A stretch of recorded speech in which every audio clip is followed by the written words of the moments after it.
কিন্তু আমার ফ্যামিলি নিয়ে কোনো কথা বলবে না প্লিজ। যা ইচ্ছা করবে কিন্তু আমি কিছু বলতে পারবো না। ওয়াও। যা ইচ্ছা করবে কিন্তু আমি কিছু বলতে পারবো না। ওয়াও।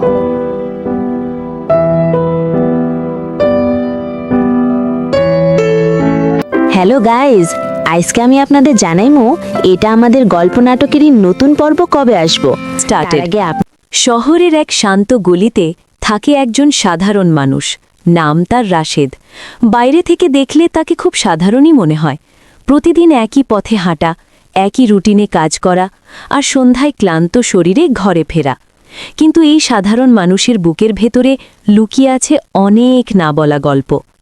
রাশেদের জীবনে সবচেয়ে বড় সম্পদ তার পরিবার, স্ত্রী আর ছোট ছেলেটাকে নিয়েই তার সব স্বপ্ন। সে জানে বড় কিছু হতে পারবে না, কিন্তু ভালো মানুষ হয়ে বাঁচতে পারলে সেটাই তার জন্য যথেষ্ট। তবুও বাস্তবতা তাকে বারবার মনে করিয়ে দেয়, সৎ থাকাটা সবসময় সহজ নয়। অফিসে রাশেদ মন দিয়ে কাজ করে, কিন্তু তার কাজের স্বীকৃতি পায় অন্য কেউ। সে প্রতিবাদ করতে চায়, আবার চুপও থাকে, কারণ সে জানে সত্য বললে চাকরিটাই হারাতে হতে পারে। সংসারের কথা ভেবে সে নীরবতা বেছে নেয়। একদিন হঠাৎ করেই তার সামনে আসে একটি সুযোগ, এমন এক প্রস্তাব যেটা গ্রহণ করলে তার সব আর্থিক সমস্যা এক ঝটকায় শেষ হয়ে যেতে পারে। কিন্তু সেই পথটা সোজা নয়, সেখানে সামান্য ভুল আর অসততার গন্ধ আছে। রাশেদের ভেতরে শুরু হয় ভয়ঙ্কর দ্বন্দ্ব। একদিকে পরিবারের দায়িত্ব, অন্যদিকে নিজের বিবেক। রাতের পর রাত সে ঘুমাতে পারে না। স্ত্রীর মুখের দিকে তাকালে তার মনে হয় সে কি ঠিক সিদ্ধান্ত নিচ্ছে। আবার ছেলের ঘুমন্ত মুখ দেখলে ভবিষ্যতের চিন্তা তাকে গ্রাস করে। এক রাতে সে আয়নার সামনে দাঁড়িয়ে নিজেকেই প্রশ্ন করে, এই সিদ্ধান্ত যদি সে নেয় তাহলে সে আর আগের রাশেদ থাকবে তো? নিজের চোখের দিকে তাকিয়ে সে কোনো উত্তর খুঁজে পায় না। অনেক ভেবেচিন্তে শেষ পর্যন্ত রাশেদ সিদ্ধান্ত নেয় সে শর্টকাট পথে যাবে না। প্রস্তাবটা সে ফিরিয়ে দেয়। চারপাশের মানুষ তাকে বোকা বলে, কেউ কেউ উপহাস করে, কিন্তু সেই রাতে তার বুকের ভেতর অদ্ভুত এক শান্তি কাজ করে। সময় ধীরে ধীরে এগোয়। শুরুতে কষ্ট আরও বাড়ে। সংসারে টানাটানি, অভাব, হতাশা সবই আসে, কিন্তু রাশেদ মাথা নিচু করে নিজের পথে চলতে থাকে। একদিন মানুষ বুঝতে শুরু করে এই মানুষটা অন্যরকম, যে কখনো মিথ্যে বলে না, যে সুবিধা পেলেও অন্যায় করে না। ধীরে ধীরে তার কথার মূল্য বাড়ে, তার উপর বিশ্বাস তৈরি হয়। গল্পের শেষে রাশেদ বড় কোনো ধনী মানুষ হয় না, সে বড় কোনো পদও পায় না, কিন্তু সে যা পায় তা খুব অল্প মানুষের ভাগ্যে জোটে, নিজের কাছে পরিষ্কার একটা জীবন। এই গল্প আমাদের মনে করিয়ে দেয়, সবচেয়ে বড় জয় কখনো টাকার অঙ্কে মাপা যায় না, বরং নিজের বিবেকের। এই গল্পটা আমাদেরই, নাম না জানা কিছু মানুষের, চেনা কিছু মুখের, আর অচেনা অথচ খুব কাছের কিছু অনুভূতির। একটা ঘর, কিছু কথা আর নীরবতার ফাঁকে জমে থাকা দীর্ঘশ্বাস, এই নিয়েই শুরু হয় নাটকটি। সে বলে, সম্পর্ক কি শুধু ভালোবাসার নাম, নাকি বোঝাপড়ার অভাবেই সবচেয়ে বেশি ভেঙে যায় মানুষ? সে চুপ করে থাকে, চোখে জমে ওঠে না বলা কথা, ঠোঁট কাঁপে কিন্তু শব্দ আসে না। মাঝখানে ঢুকে পড়ে বাস্তবতা, দায়িত্বের ভার, পরিবারের চাপ আর সমাজের শেখানো কিছু কঠিন নিয়ম। কেউ বলে, জীবন কখনো আমাদের মতো করে চলে না, আর কেউ উত্তর দেয়, তবুও আমরা আশা ছাড়ি না। এই নাটকের সংলাপগুলো জোরে নয়, চিৎকার করে না, ওগুলো ধীরে ধীরে এসে মনের ভেতরে বসে যায়। একটা দৃশ্যে দেখা যায় ভুল বোঝাবুঝি, অভিমান আর দীর্ঘ সময়ের নীরবতা। আর একটা দৃশ্যে একটু হাসি, একটু ক্ষমা আর নতুন করে শুরু করার সাহস। এই নাটক শেখায়, ভালোবাসা মানেই নিখুঁত হওয়া নয়, ভালোবাসা মানে একসাথে ভুল করেও পাশে থাকা। শেষ দৃশ্যে যখন সবাই থেমে দাঁড়ায়, মনে হয় এটা শুধু একটা নাটক নয়, এটা আমাদেরই গল্প, আমাদেরই জীবনের একটা অধ্যায়। এই গল্পটা শুরু হয় খুব চুপচাপ, কোনো উচ্চ শব্দ নেই, শুধু কিছু মানুষ আর তাদের না বলা কথাগুলো। একটা ঘরের ভেতরে জমে থাকা অনুভূতি, দেয়ালে ঝুলে থাকা স্মৃতি আর চোখের কোণে লুকিয়ে রাখা প্রশ্ন, এই নিয়েই এগোয় নাটকটা।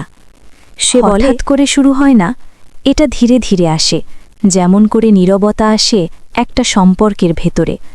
কিছু মানুষ থাকে তবুও মনে হয় কেউ নেই, কিছু কথা থাকে তবুও বলা হয় না।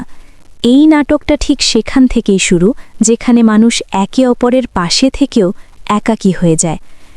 সে এক সময় বলেছিল, তুমি আছো বলেই সব সহজ, আর আজ সেই মানুষটাই জিজ্ঞেস করে, তুমি কি সত্যিই আমার কথা বোঝো? এই প্রশ্নটা সহজ নয়, কারণ এর উত্তর দিতে গেলে নিজের ভেতরের সত্যের মুখোমুখি হতে হয়। এই নাটকে কেউ হঠাৎ করে খারাপ হয়ে যায় না, কেউ হঠাৎ করে ভালোও না, সবাই আস্তে আস্তে বদলায়, চাপের কারণে, দায়িত্বের কারণে, আর না বলা কষ্টের কারণে।